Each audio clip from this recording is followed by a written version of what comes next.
Chapter 1, The Archivist's Routine. The basement of the Federal Records Center in College Park smelled the way memory itself might smell: dust and paper, acidic ink fading into fiber, the chemical trace of old adhesive breaking down molecule by molecule. Sarah Winters had worked here for 11 years, and she had long since stopped noticing it. What she did notice, every morning at 7:43 when she descended the concrete stairs with her coffee and badge, was the particular quality of silence that existed 3 floors below ground level. It wasn't absence of sound exactly. The ventilation system hummed. Fluorescent lights buzzed in their fixtures. But human voices never carried here. Footsteps were absorbed by industrial carpet that had been gray since 1987. It was a silence that felt intentional, preserved, like something kept in formaldehyde. She sat at her workstation, a gray metal desk identical to 40 others arranged in neat rows beneath the low ceiling, and logged into the database with motions so practiced her fingers found the keys without her eyes. The screen blinked to life, casting her face in pale blue light. Request #2847G, Department of Defense Records, Declassification Review, Fiscal Years 1978 to 1982. Routine work. The kind that filled her days with a rhythm she found comforting in its predictability. Sarah was 41, unmarried, and had accepted both facts with the same quiet practicality she brought to everything else. Her apartment in Silver Spring was small and meticulously organized. Her car was 10 years old but well maintained. She had a cat named Proust who ignored her with dignified consistency. On weekends, she visited her mother in the memory care facility in Bethesda, where the older woman sometimes recognized her and sometimes didn't, and Sarah had learned to find equal peace in both outcomes. This was her life, ordered, modest, and anchored in the steady work of processing the past so others could study it. The boxes for request #2847G arrived on a cart pushed by Marcus, one of the facility's staff who'd been here even longer than she had. He was a heavy-set man in his 60s who moved with the slow deliberation of someone who understood that rushing changed nothing in a place where the contents had already waited decades. "Morning, Sarah," he said, his voice barely above a murmur.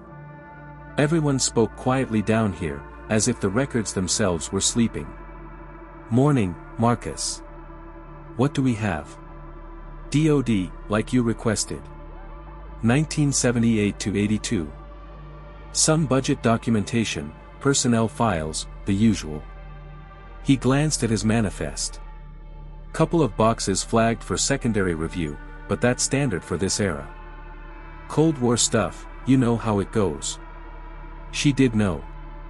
The late 70s and early 80s were a peculiar period in the archives, the tail end of Vietnam's shadow, the beginning of Reagan's military buildup, and a wilderness of black budget programs that had been classified, reclassified, and sometimes deliberately obscured.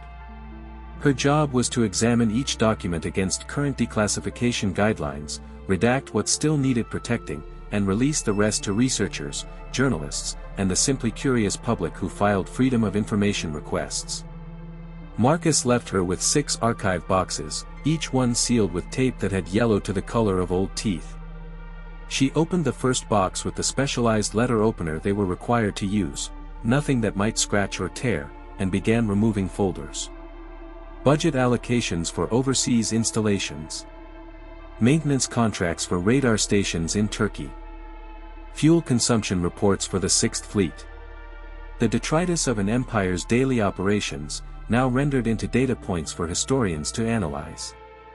She worked steadily through the morning, her hands gentle with the aging paper, her eyes scanning for key phrases that might trigger review, names of intelligence assets, technical specifications still considered sensitive, diplomatic communications that might embarrass living officials.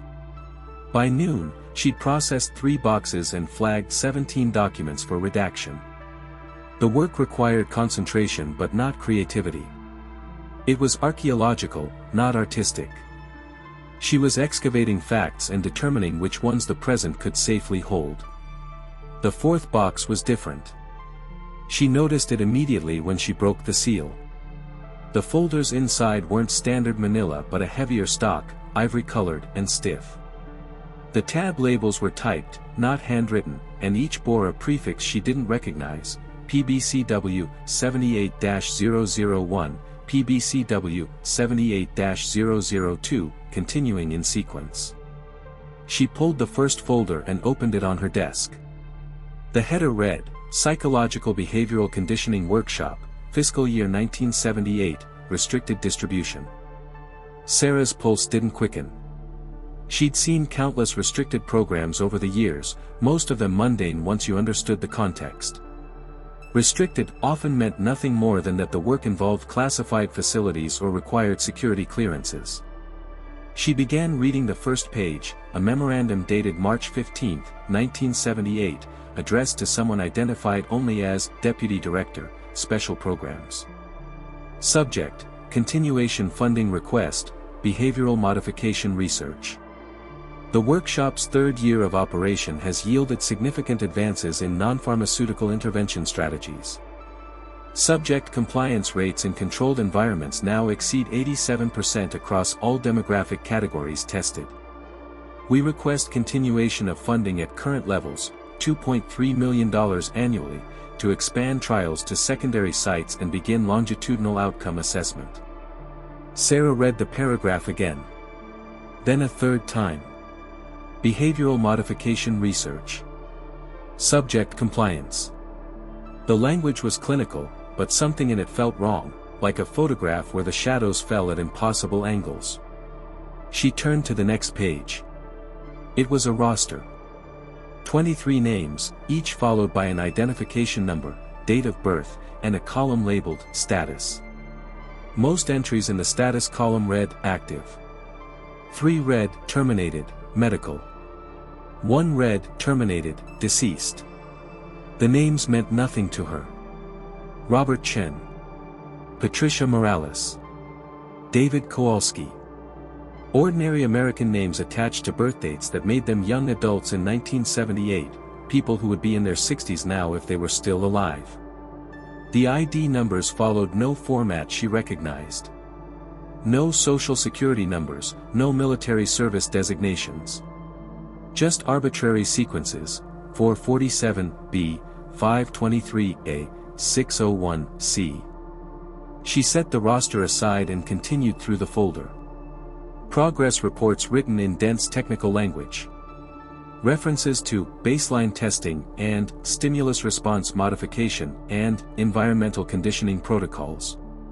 Budget breakdowns showing expenditures for facility modifications, monitoring equipment, and subject compensation. That last item caught her attention. The amount listed was $50 per month per subject. In 1978, that was barely enough to cover meals. The final document in the folder was stamped in red ink across the top, Program Designation Classified, Official Denial Authorized. Beneath the stamp, a single typed paragraph. In the event of public inquiry, official position is that no program by this designation exists or has existed. All requests for information are to be denied. All participants have signed comprehensive non-disclosure agreements with enforcement provisions. This authorization remains in effect indefinitely unless superseded by direct order of the Deputy Secretary. Sarah sat back in her chair. The fluorescent lights buzzed overhead. Somewhere in the distance, a door closed with a muffled thump. She looked at the folder in front of her, then at the box containing 24 more just like it. Official denial authorized. She'd never seen that phrase before. Classified programs, certainly. Redacted programs. Compartmentalized programs with code names that meant nothing to anyone outside the need-to-know circle. But a program whose very existence was subject to official denial as a matter of policy. That was different. That suggested something beyond routine secrecy. It suggested anticipation of questions that would need to be deflected, scrutiny that would need to be avoided. Her training reasserted itself. She was an archivist, not an investigator. Her job was to process records according to established guidelines, not to evaluate the ethics or legality of decades-old government programs. Whatever this workshop had been, it was history now. The people involved were retired or dead. The Cold War context that had spawned it was long finished. Her task was simply to determine whether these documents could be released to the public or whether they still contained information that required protection.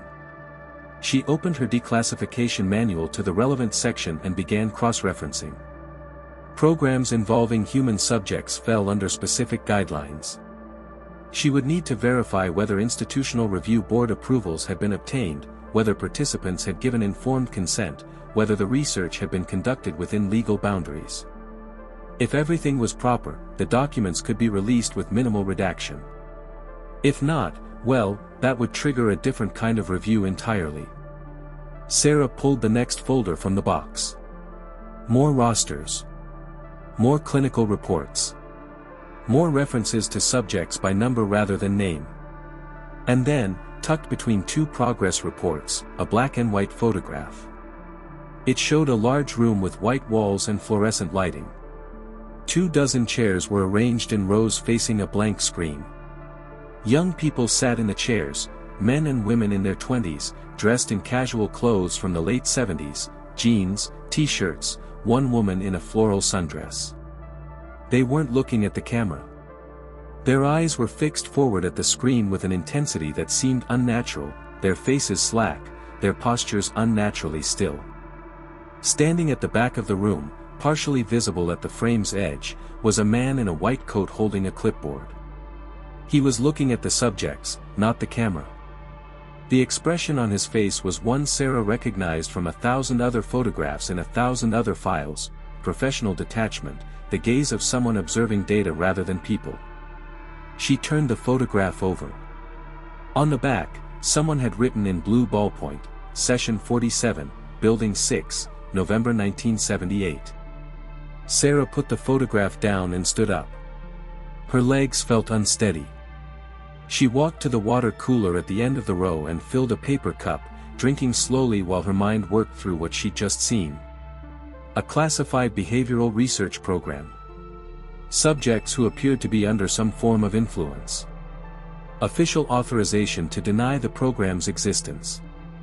And now, 46 years later, these documents sitting on her desk waiting to be declassified. She returned to her workstation and looked at the remaining boxes. Whatever was in them, she realized, was about to become part of the public record. Unless she stopped it. Unless she flagged the entire collection for indefinite restriction. The guidelines gave her that authority if she found material that could compromise national security or invade personal privacy.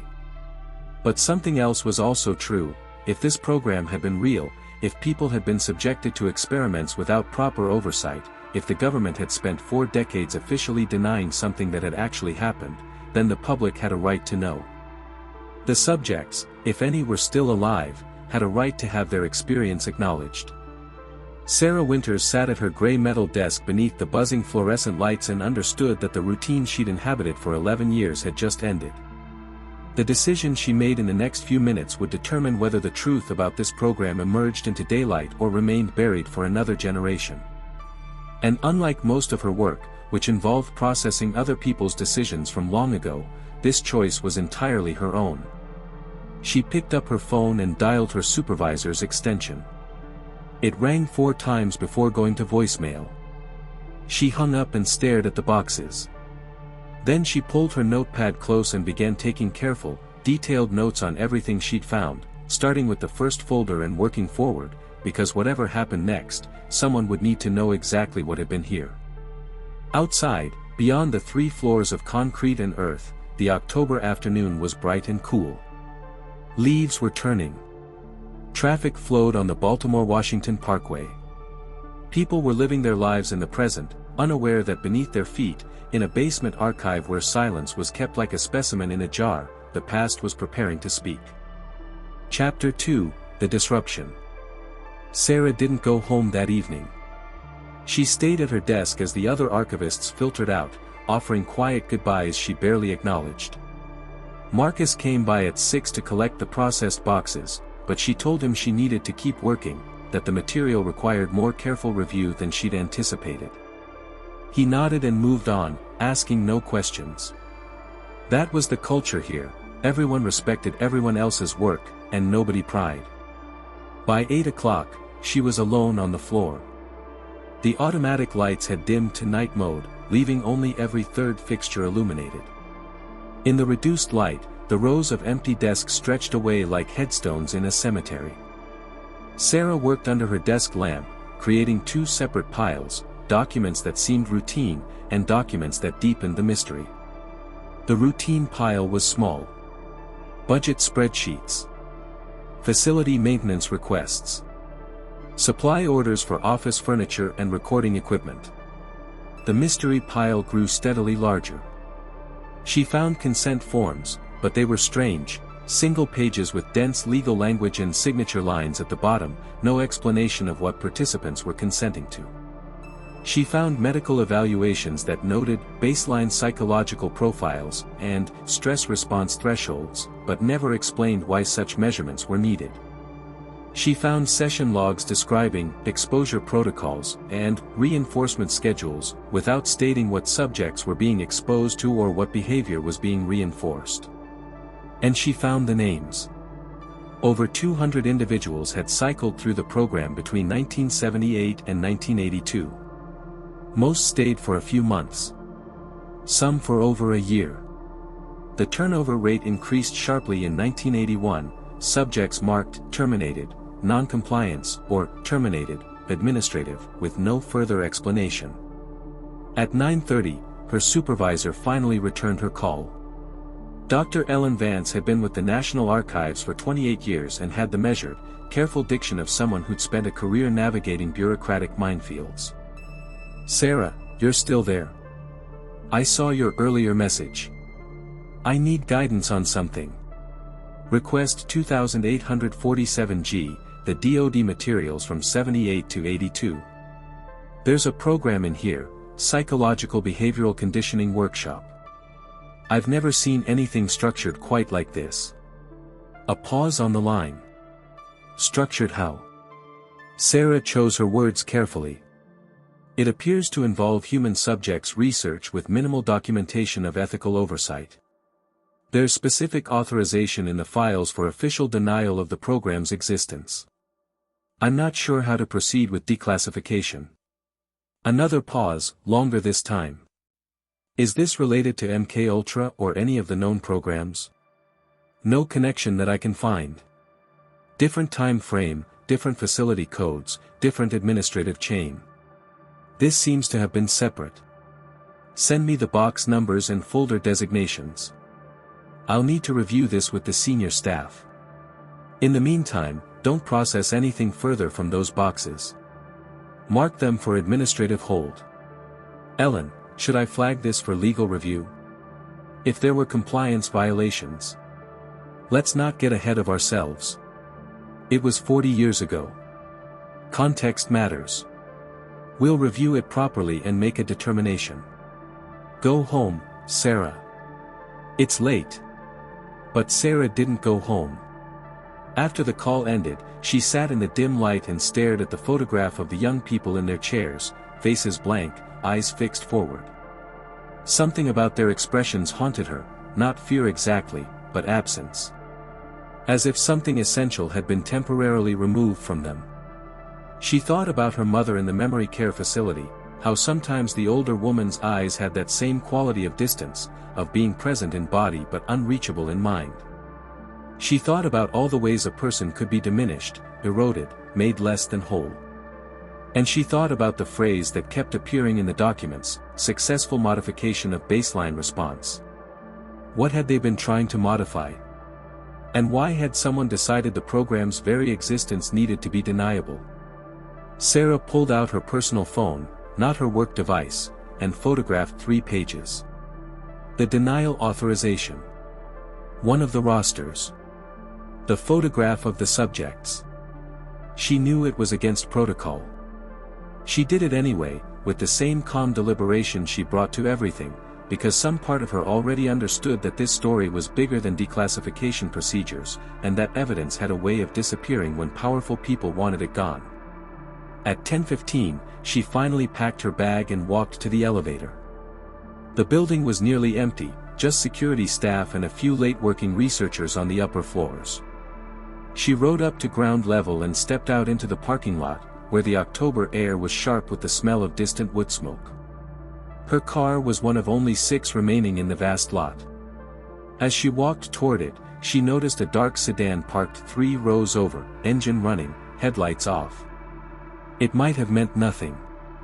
But Sarah had spent 11 years learning to notice details that didn't fit patterns, and a running car in a nearly empty lot at this hour was a detail worth noting. She got into her vehicle, started the engine, and pulled out onto the access road. In her rearview mirror, she watched the sedan's headlights come on. It followed her to the exit, maintaining a careful distance.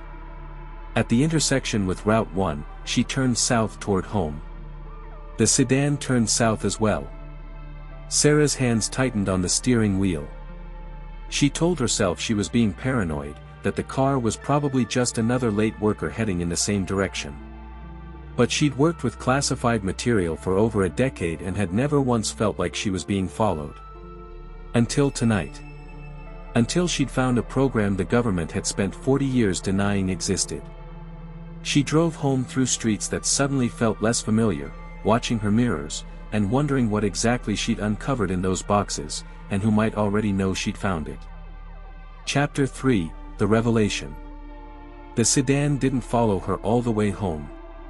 It peeled off 2 miles from her apartment, turning into a shopping center parking lot and disappearing from view. Sarah sat in her car outside her building for 10 minutes, watching the street, before finally going inside. She didn't sleep well. Every sound in the hallway made her alert. The cat's movements across the hardwood floor startled her awake twice. At dawn, she made coffee and opened her personal laptop. The photographs she'd taken glowed on the screen. She studied the roster again, focusing on the names. Robert Chen, born 1956. Patricia Morales, born 1954. David Kowalski, born 1957. These were real people. If they were still alive, they'd be in their 60s and 70s now. Findable. She opened a browser and typed the first name into a search engine. Robert Chen was too common, thousands of results, none obviously connected to government research in 1978. Patricia Morales yielded similar noise. But when she entered David Kowalski 1957, the third result stopped her cold. It was an obituary from the Portland Tribune, dated March 2003. David Michael Kowalski, age 46, had died by suicide. Survived by a sister in Eugene. The obituary was brief, clinical. It mentioned that David had struggled with mental health issues for most of his adult life. No mention of military service, no mention of government work.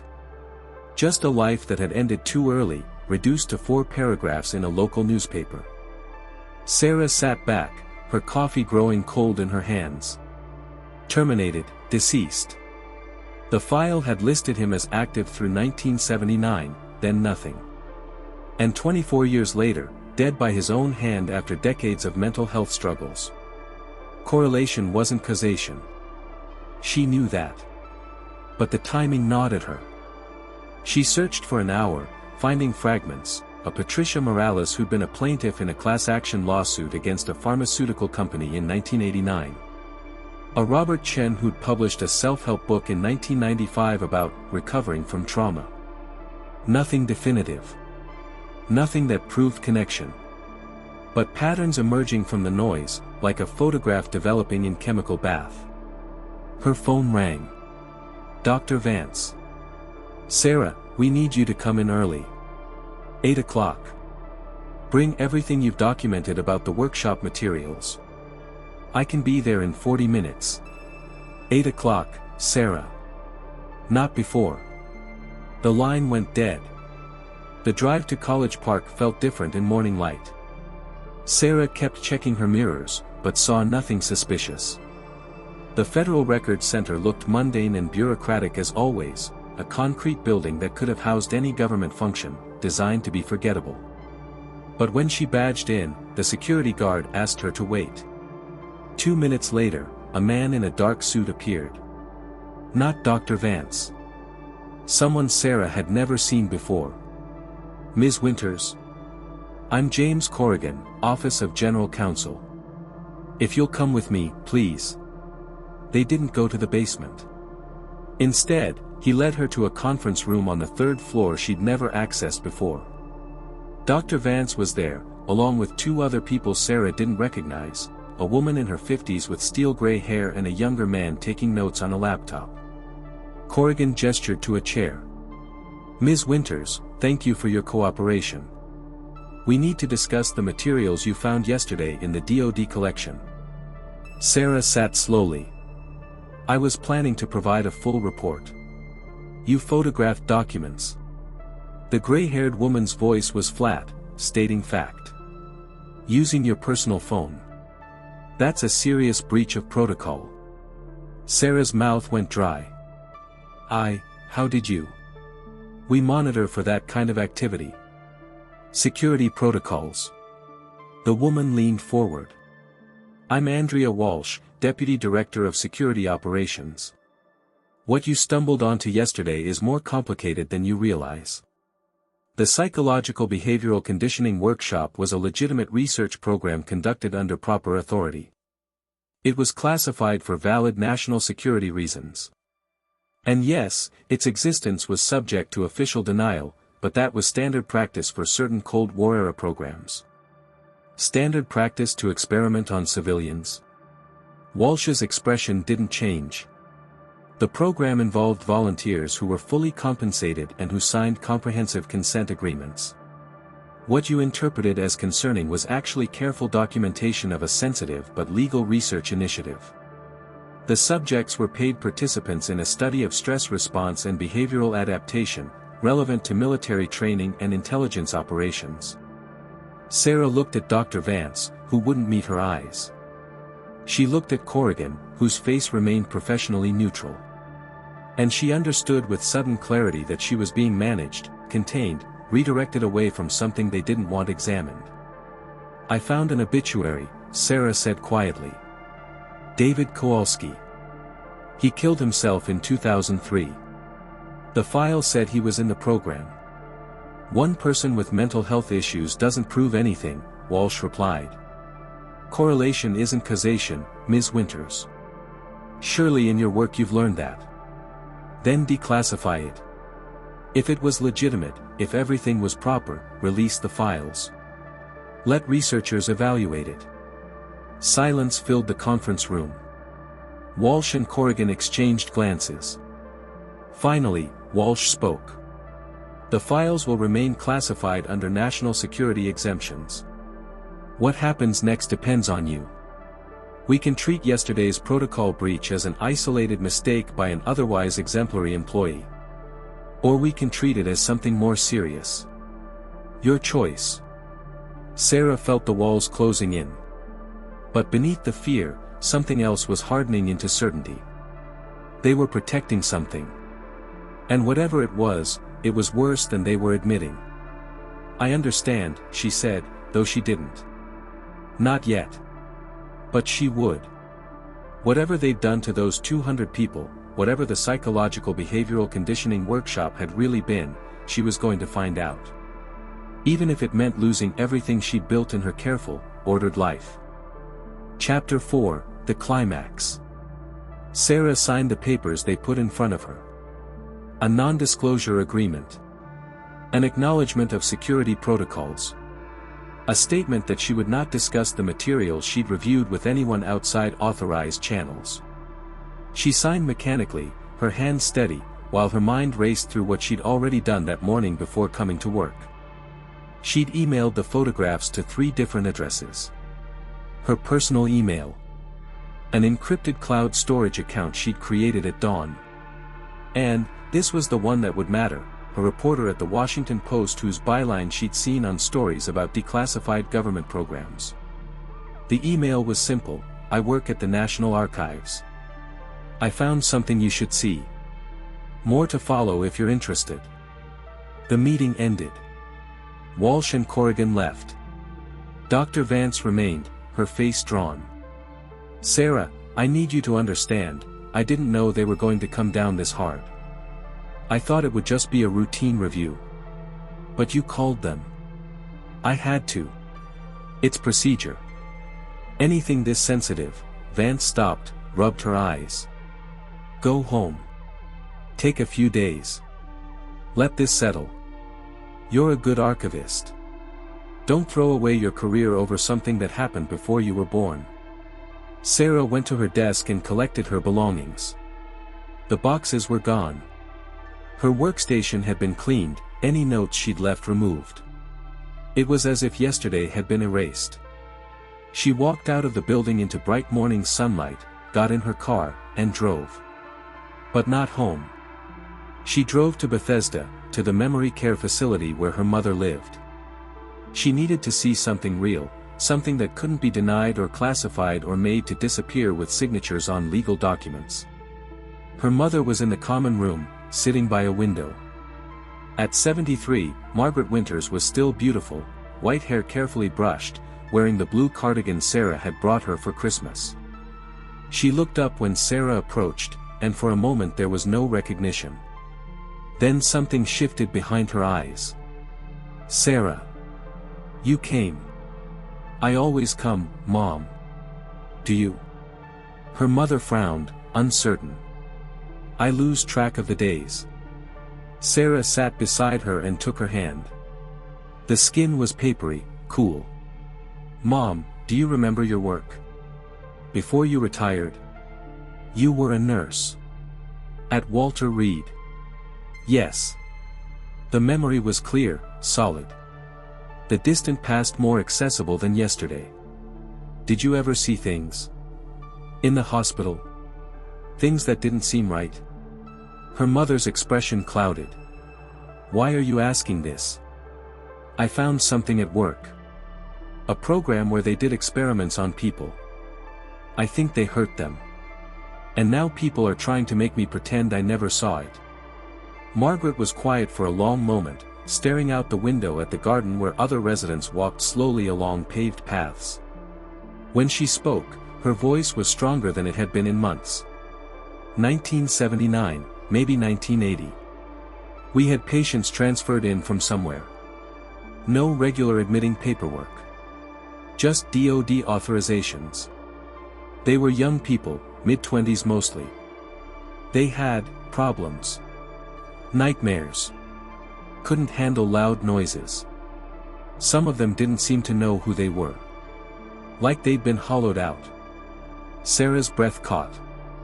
What happened to them? They stayed a few weeks. Then they'd be transferred somewhere else. We weren't supposed to talk about it. The head nurse told us it was classified medical research, that these were volunteers who'd had adverse reactions. But Sarah, her mother turned to look at her directly, and her eyes were completely lucid. Those people weren't volunteers. You could see it in their faces. They were scared. And they didn't understand what had been done to them. Did you report it? To who? It was the military. It was official. I was just a nurse. Margaret's hand tightened on Sarah's. I've thought about them over the years. Wondered what happened. If they ever got better. If anyone ever told them the truth about what was done.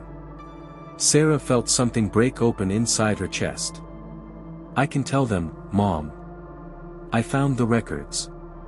I can make sure people know. Then you do it. You make them see. Her mother's voice was fierce now, more present than she'd been in years. Don't let them bury it again. Those people deserve to have their story told. Sarah stayed another hour, but her mother faded back into confusion, asking 3 times if Sarah was her sister, then if lunch had been served yet. But the lucid moment had been enough. It had been confirmation. That evening, the reporter from the Post called. His name was Marcus Chen, no relation to Robert Chen from the files, but the coincidence made Sarah's skin prickle. He'd received her email. He was interested. Very interested. Could they meet? They met at a coffee shop in DuPont Circle, far from College Park, far from anywhere Sarah normally went. Chen was in his 40s, sharp-eyed, carrying a worn messenger bag. Sarah brought printouts of the photographs she'd taken, not the originals, which had been confiscated from her phone that morning during a security review she hadn't consented to but couldn't refuse. She'd anticipated that. The copies were from her email backup. Chen studied the documents, his expression growing darker.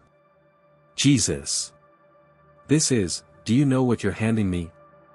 A story that's been denied for 40 years. A lawsuit. Congressional hearings. This is human experimentation without proper consent. If you can prove it. I can prove it existed. I have file numbers, budget codes, facility designations. And I have a witness. My mother was a nurse at Walter Reed. She treated people who'd been in this program. Chen looked up at her. They're going to come after you. You know that, right? You violated security protocols. They'll destroy your career. Maybe prosecute you. Sarah thought about David Kowalski, dead at 46. About her mother's patients with their hollowed-out eyes. About 200 names on rosters, reduced to numbers and termination codes. Let them, she said. Just tell the story. Chen nodded slowly. I'll need everything you have. And I'll need you to go on record. Anonymous sources aren't enough for something this big. You'll have it. All of it. They talked for 2 hours, Sarah describing everything she'd found, Chen taking notes and asking careful questions. When they finally stood to leave, he paused. Why are you doing this? Really?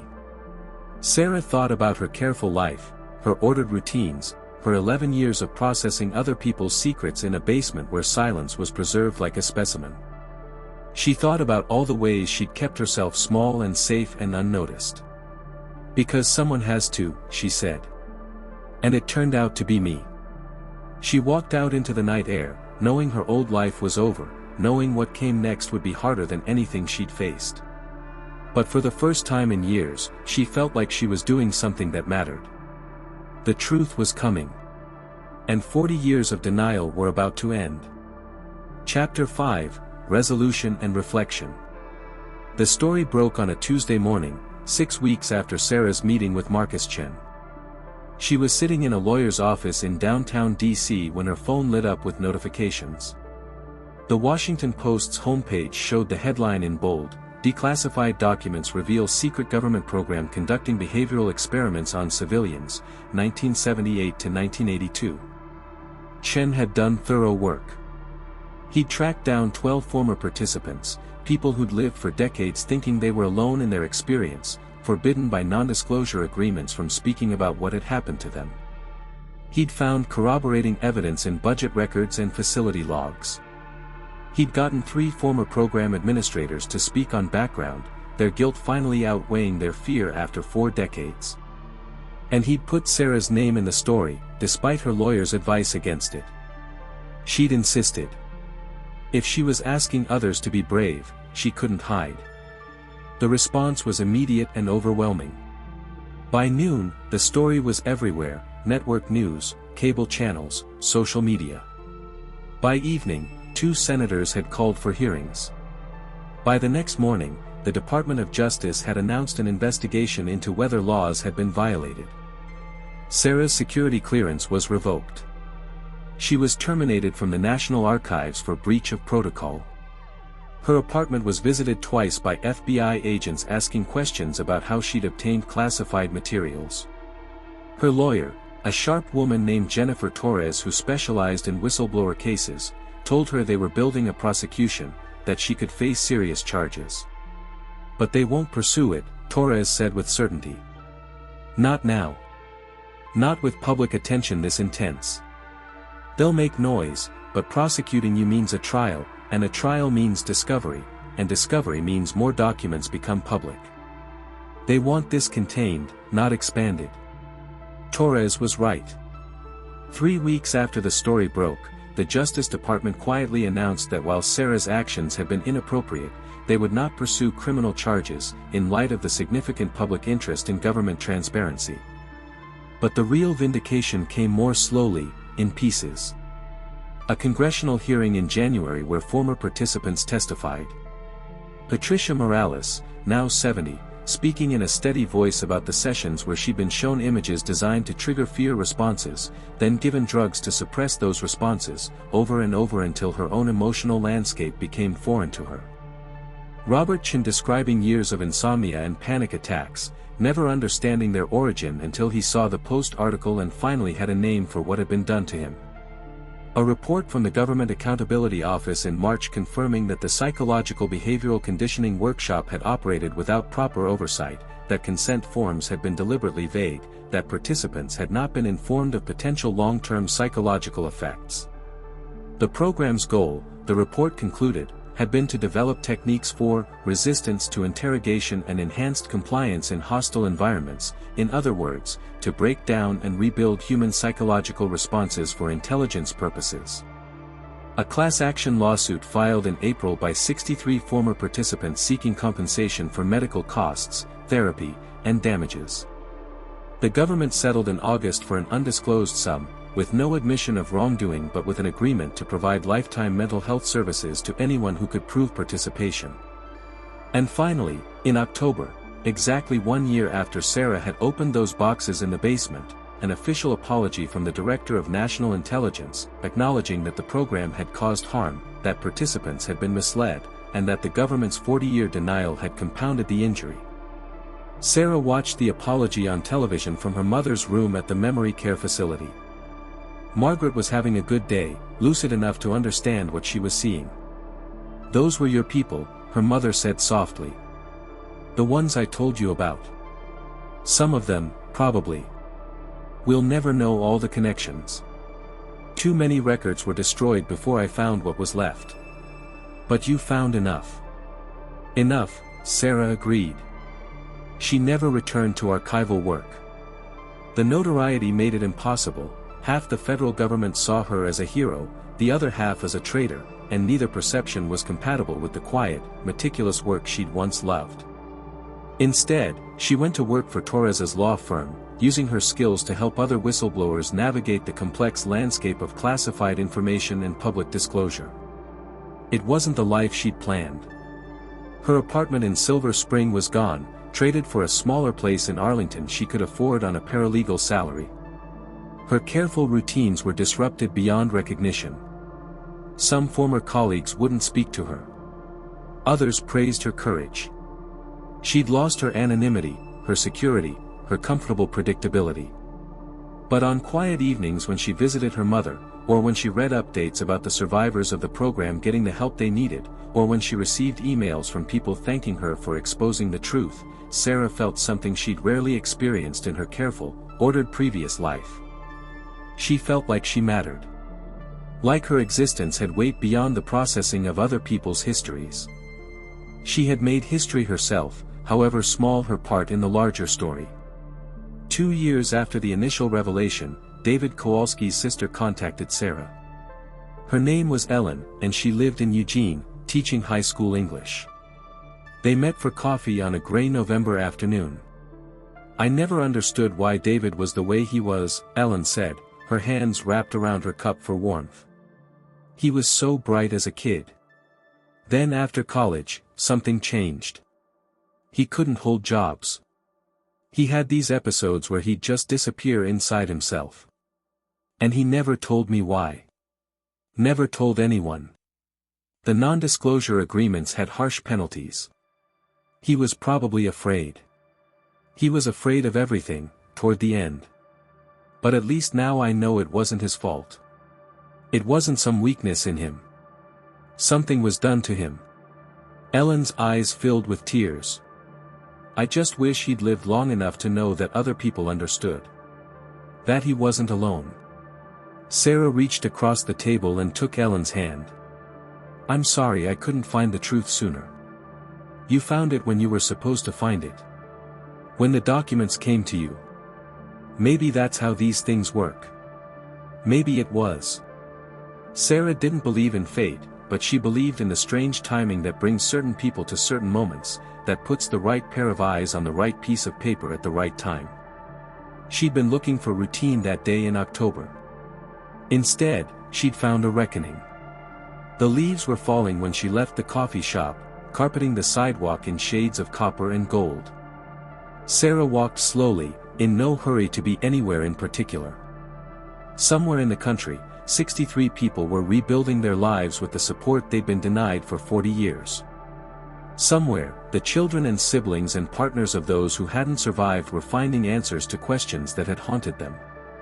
And somewhere in the federal archives, in boxes that were now properly catalogued and open to researchers, the full record of the psychological behavioral conditioning workshop was preserved. Not hidden. Not denied. Just there, waiting for anyone who wanted to understand how power could be misused, how people could be treated as experimental subjects rather than human beings, and how truth, no matter how long suppressed, eventually found its way into light. Sarah Winters had spent 11 years in the basement organizing the past. Now she walked in the autumn air, present and accounted for, knowing that sometimes the most important thing an archivist could do was to refuse to let history stay buried. The silence she'd preserved for so long had finally been broken. And in its place was something better, the messy, complicated, necessary noise of truth being spoken after decades of enforced quiet. She thought about calling her mother.